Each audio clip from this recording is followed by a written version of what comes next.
Oi, quinto ano, voltei para a nossa segunda aula de História, tá legal?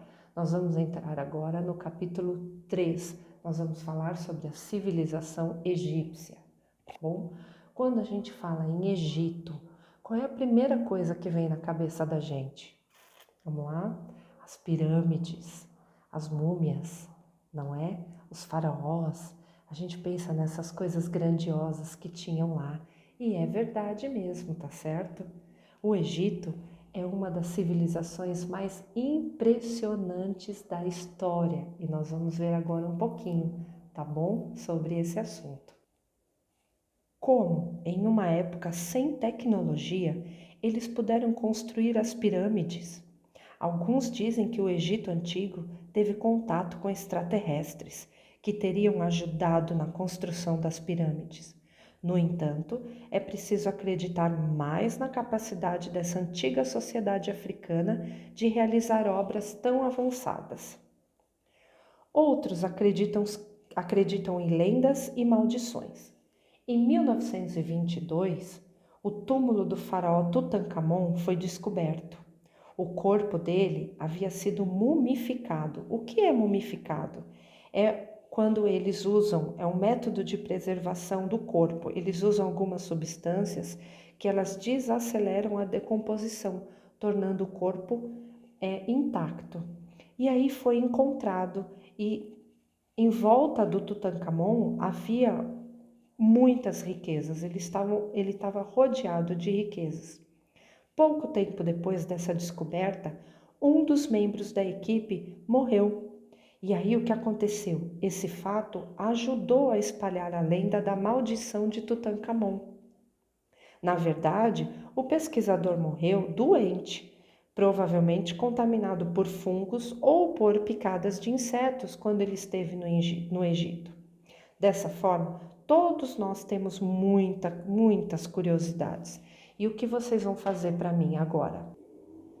Nós vamos realizar a atividade da página 275.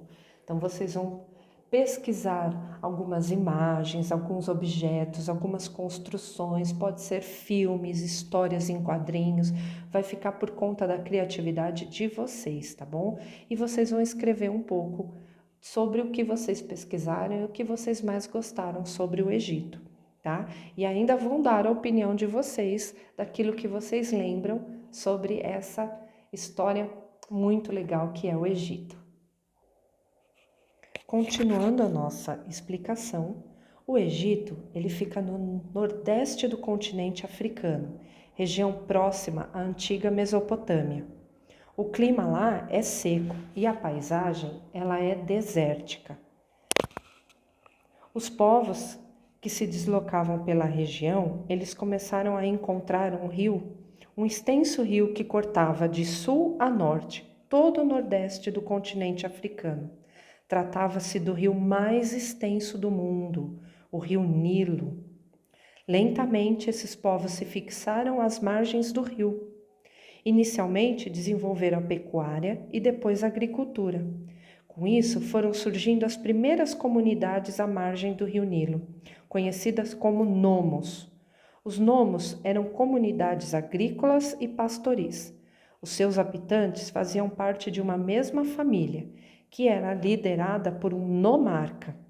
Cada nomo era independente e podia fazer o comércio com outros nomos. Mas isso começou a se modificar e alguns nomos começaram a estabelecer alianças militares para dominar os outros, como a gente aprendeu, né? Eles sempre queriam dominar uns aos outros para serem mais fortes, mais líderes de cada região. Após muitas guerras e domínios políticos, a região ficou dividida em dois reinos, o do Baixo Egito e o do Alto Egito. O reino do Baixo Egito ficava na região do delta do rio Nilo, ou seja, na região mais baixa, situada ao norte. Já o reino do Alto Egito ocupava a região mais perto das nascentes do rio Nilo, mais alta, situada no sul. A formação dos dois reinos foi muito importante para a unificação das sociedades egípcias, mas ainda restava uni-los sob uma única liderança. Os estudiosos acreditam que foi Narmer, o grande líder que unificou o Egito por meio de campanhas militares. Por volta de 3000 a.C., o Narmer ele estabeleceu seu domínio de sul a norte, e os nomos se tornaram províncias, e as nomarcas se tornaram os nobres que deviam obedecer a uma autoridade superior, que era quem? O faraó. Os faraós eram reis considerados deuses vivos. Quando eles morriam, eles eram mumificados, que foi o que a Pro explicou antes, né? Colocavam lá uma substância para o corpo dele não se decompor. E eles eram colocados em pirâmides, que funcionavam como grandes sepulturas. Dessa forma, eles estariam preparados para uma vida eterna. Com isso, eu vou pedir para vocês realizarem a atividade da página 277, que fala sobre verdadeiro ou falso, tá bom? Então a gente encerra aqui mais uma aula de história, tá bom? Boa sorte, boa atividade e até amanhã, viu? Tchau, gente!